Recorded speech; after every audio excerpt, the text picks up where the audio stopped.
या गरीबों के खिलाफ कोई अन्याय यहाँ नहीं हो पाएगा।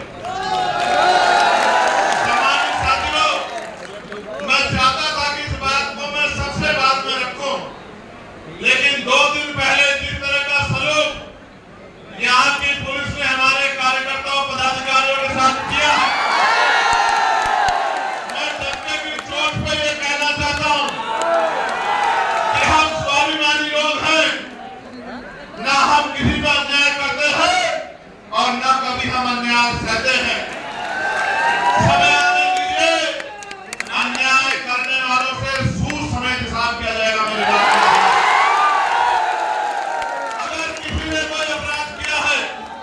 उसकी सजा उसको कोर्ट देगा। आप अपराधी को गिरफ्तार करें, जांच करें, कोर्ट में रिपोर्ट पेश करें। हम संवैधानिक लोग हैं, लेकिन जिस तरह से अधिकारी ने अपने जातीय अहंकार को दिखाने के लिए हमारे कार्यकर्ताओं को लातों से पिटवाने का काम किया, मैं उस सम्मानित अधिकारी को भी कहना चाहता हूं, जिस सत्ता के घमंड में या जिस जातीय घमंड में ये किया गया है, सत्ता बदलेगी, आप भी यही लोग हैं, हम भी यही रहेंगे। उत्तर प्रदेश में हम उत्तर प्रदेश छोड़ के जाने वाले नहीं है, और सम्मानित अधिकारी महोदय आपको भी नहीं जाने देंगे। मेरी बात को याद रखना। अगर आपके शहीदों ने डेपुटेशन पे कहीं भेज दिया तो वहीं से खींच के यहाँ आगरा लेकर आएंगे।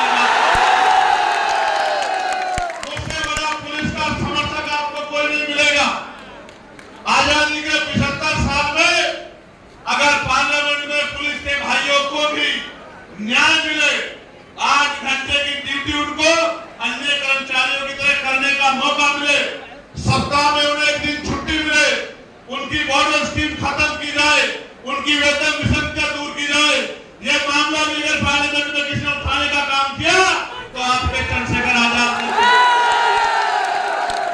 आप अच्छा करोगे तो सर माथे रखेंगे, आपका सम्मान करेंगे, और अगर आप अन्याय करोगे तो अन्याय करने वाले अपराधी के साथ जिस तरह का सलूक होता है उसी तरह का सलूक आपके साथ होगा। इस बात को आप याद रखना। सम्मानित प्यारे भाइयों, ये प्रबुद्ध सम्मेलन है जहां दूसरी पार्टियां एक जाति को प्रबुद्ध बता के प्रबुद्ध सम्मेलन करने का काम करती है, और बाबा साहब अम्बेडकर के संविधान में जो समता समानता की बात कही गई है, उस समता समानता को नीचे दिखाने का काम करती है, ये बताने का काम करती है कि देश में एक ही जाति एक ही धर्म प्रबुद्ध है और बाकी लोग प्रबुद्ध नहीं है।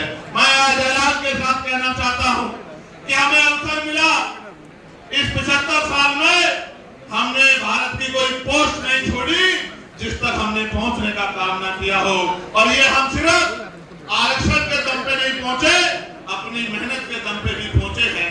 ये भी किससे छिपा हुआ नहीं है।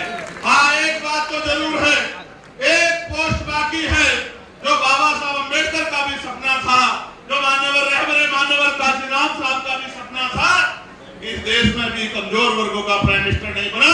मैं आपको बहुत विश्वास से कहता हूँ, आगरा का कर्ज लेके कहता हूँ, आगरा के भाइयों से वचन दे के कहता हूं कि वो दिन भी आएगा कि जब बाबा साहब अम्बेडकर के विचारों का व्यक्ति प्रधानमंत्री भी बनेगा।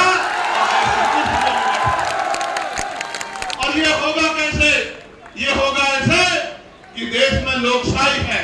लोकशाही लोकतंत्र का मतलब होता है जिनका वोट होगा उनका राज होगा, जिनका वोट होगा उनका राज होगा।